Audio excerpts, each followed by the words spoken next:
안녕하십니까, 박사입니다. 보시는 화면은 푸틴 대통령이 크렘린에서 가진 기자회견입니다. 국내 매체들이 외교협상 통한 조기 종전을 희망한다는 제목으로 보도한 기자회견입니다.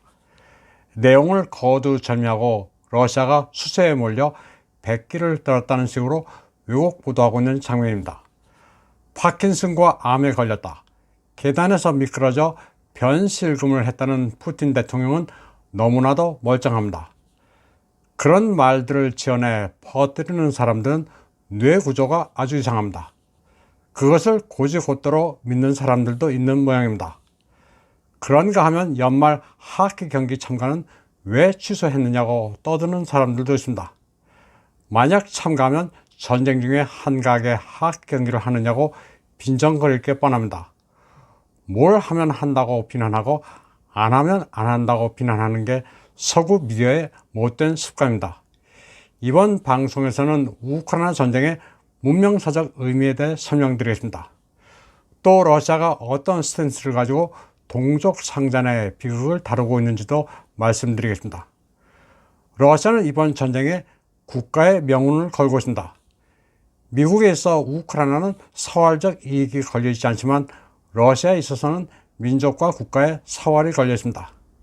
흔히 러시아가 출전을 하고 있다고 주장하는 이들은 왜 러시아가 압도적인 국력을 가지고 전쟁을 이리 오래 끌고 있느냐고 합니다. 사실 미국식으로 민간인 사상을 염두에 두지 않고 융단 폭격을 했다면 전쟁은 단기간에 끝났습니다. 하지만 우크라이나는 러시아의 형제입니다. 키예프는 루시아의 발상지입니다. 때문에 수도 키예프에 핵무기를 사용할 가능성은 아예 없습니다. 우크라이나 어디가 됐든 핵무기는 절대 사용하지 않습니다. 당초 러시아의 목표는 변함없이 계속됩니다. 우크라이나의 비무장화와 탈나치화가 전쟁의 목표입니다. 블라디미르 푸틴 대통령은 전쟁이라는 것을 마냥 계속하는 것은 좋은 게 아니라고 밝혔습니다. 그리고 분쟁은 협상 테이블에서 종식되기 마련이라고 했습니다. 그런데 젤렌스키는 지금까지 점령한 땅을 모두 반환할 것과 전쟁 책임자의 처벌 같은 받아들일 수 없는 요구를 하고 있습니다. 러시아가 지금 이기고 있는 상황에서 젤렌스키는 억지를 부리고 있습니다. 그는 끝까지 러시아와 싸워 승리하겠다고 말했습니다. 러시아로서는 그러면 좋다, 끝까지 가보자는 입장입니다. 러시아는 병력을 150만까지 증원할 계획입니다. 인적 자원과 물적 자원도 러시아는 충분합니다. 러시아를 비방하는 이들은 전쟁을 피하기 위해 30만이 해외로 도주해 사람이 어디 있느냐고 하지만 1억 4천만 인구 가운데 30만은 극히 일부입니다. 우크라이나는 4,300만 인구 가운데 1,000만 명 이상이 유럽으로 빠져나갔습니다. 또 280만 명은 러시아로 이주했습니다. 또 새로 편입된 4개 주에서 수백만이 러시아 시민이 됐습니다. 러시아는 이제 군대 예산도 대폭 늘려 지원하기로 했습니다. 냉전 시대부터 비축한 무기도 천문학적 물량입니다. 여기에다 최신 무기들도 속속 보충하고 있습니다. 며칠 전 푸틴 대통령은 툴라의 병기창을 시찰하면서 BMP와 판치르 대공 복합무기 공장을 둘러보고 생산을 독려했습니다. 세르게이 쇼이구 국방장관은 총기와 각종 탄약, 무인 드론 생산업체인 칼라시니코프 콘체르를 시찰했습니다. 칼라시니코프는 신형 AK 소총과 드론 생산에 박차를 가고 있습니다. 그런데도 서구의 정크 미디어들은 러시아가 총기 같은 기본 물자도 없다는 가짜뉴스를 퍼뜨리고 있습니다. 무모한 항전을 외치는 젤렌스키 정권의 스탠스는 과거 역사에서 몽골이 침략했을 때 우크라이나인들이 끝까지 싸운다고 고집을 피우다가 멸절했던 사례를 연상시킵니다. 그런데 공교롭게도 지금 러시아의 전략 전술이 몽골의 기동전과 아주 흡사합니다. 지금 러시아는 돈바스의 바흐무트에서 우크라이나군을 고기 분쇄기에 갈고 있습니다. 바흐무트 지역의 시가전에서는 바그너 용병부대가 치열하게 교전하면서 속도는 느리지만 확실하게 승기를 굳히고 있습니다. 그리고 그 주변 지역에서는 드론을 띄워 정찰하면서 포병 화력을 집중하고 있습니다.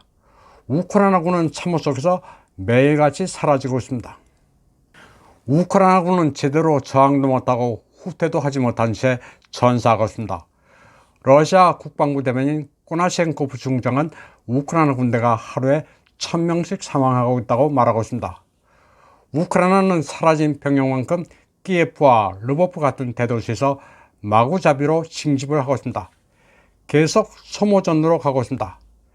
병사들이 전사하면 그만큼 징병소환장을 발급하면서 미국으로부터 말만 게임 체인저인 패트리엇을 받아 전쟁을 계속 이어갈 작정입니다. 그러면서 가스 파이프라인도 간헐적으로 폭파시키면서 전쟁이 끝나지 않도록 할 계산입니다. 그리고 이 모든 우크라이나의 전쟁 계획은 전설 속 괴물 히드라의 머리처럼 여러 개입니다. 그리스 신화에서 헤라클레스가 무찔렀다고 하는 9개 뱀머리 히드라가 곳곳에 도사리고 있습니다. 전쟁을 부추기는 것은 단지 미국의 바이든만이 아닙니다. 오바마, 클린턴, 소로스, 펜타곤과 미국의 무기 상인들도 젤렌스키 배후에 있습니다. 미국은 러시아와의 직접 충돌 가능성을 겁내면서 우크라이나를 부추겨 러시아에 최대한 손상을 가한다는 방침입니다. 미사일과 레이더 그리고 핵 전력에서 미국은 러시아에 훨씬 뒤집니다.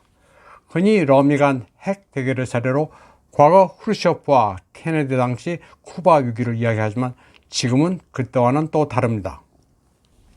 러시아는 워싱턴 DC를 때리기 위해 쿠바에 굳이 핵무기를 배치할 필요도 없습니다. 러시아는 야르스 ICBM에 이어 사르맛 ICBM을 사일로에 배치했습니다. 사르맛은 영어로 사탄입니다. 러시아인들은 농담삼아 바이든을 사탄이라고 이야기합니다. 러시아는 언제든지 극초음속 ICBM으로 미국을 타격할 능력을 가지고 있습니다. 이 밖에 킨잘, 칼리브르, 아방가르드 같은 첨단 미사일 전력은 미국의 항공모함 전단을 직접 겨눌 수 있습니다. 때문에 미 해군은 흑해에 쉽사리 항모를 진입시키지 못하고 있습니다. 러시아는 매우 강력한 프로그래머와 해커도 보유하고 있습니다. 물론 러시아가 미 대선에 개입했다는 미국 일각의 주장은 근거가 없는 것으로 밝혀졌지만 러시아는 미 정계의 많은 비밀들을 알고 있습니다. 바이든과 헌터의 스캔들부터 우크라이나에서 미국이 어떤 식으로 이익을 취했는지 등을 속속들이 꿰고 있습니다. 필요할 경우 러시아는 이런 정보들을 공개할 수도 있습니다. 또 중동의 시정학도 급변하고 있습니다. 80년대 사우디가 미국의 요청에 따라 유가를 낮춰 소련을 익사시켰지만 지금은 러시아 편에 서고 있습니다. 사우디는 적게 생산하면서 이전과 같은 가격을 유지하는 전술을 채택했습니다. 러시아는 사우디뿐 아니라 중동의 순위, 시아파를 가리지 않고 맹으로 끌어들여 미국을 압박하고 있습니다. 또 비유하자면 천황성도 러시아 편입니다. 우라늄은 천황성 우라누스에서 파생된 용어입니다. 미국과 그 동맹국들은 우라늄을 많이 보유하고 있지만 미국 원전의 연료인 우라늄 235는 주로 러시아산입니다. 우라늄 235 세계 공급량의 절반은 러시아산입니다. 유럽 역시 러시아산 연료를 필요로 합니다. 러시아가 우라늄으로 미국을 제재할 경우 미국 에너지의 20%가 즉각 붕괴됩니다. 또 미국의 힘을 지탱하던 달러의 힘도 많이 빠졌습니다. 코비드 기간 동안 마구 찍어낸 달러도 엄청납니다. 이제 페트로 달러도 무너지고 있습니다. 러시아의 우호적인 국가들 상당수가 탈달러의 길을 선택했습니다. 러시아와 중공도 달러화를 덜어내고 금을 상당히 축적했습니다. 당장의 달러가 무너지지는 않겠지만 추세는 이미 정해졌습니다. 시기만 남았을 뿐입니다. 미국은 또 텍사스가 연방정부와 불협 화음을 내고 있습니다.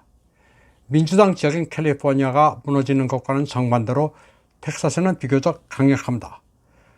텍사스 인구는 3천만 정도로 우크라이나보다 약간 적지만 경제 규모는 캘리포니아 다음으로 미국에서 2위입니다. 미국은 우크라이나 전쟁으로 러시아를 소모시킨다고 하지만 이는 미국에 대한 기존 동맹국들의 대열 이탈 조짐도 나왔습니다.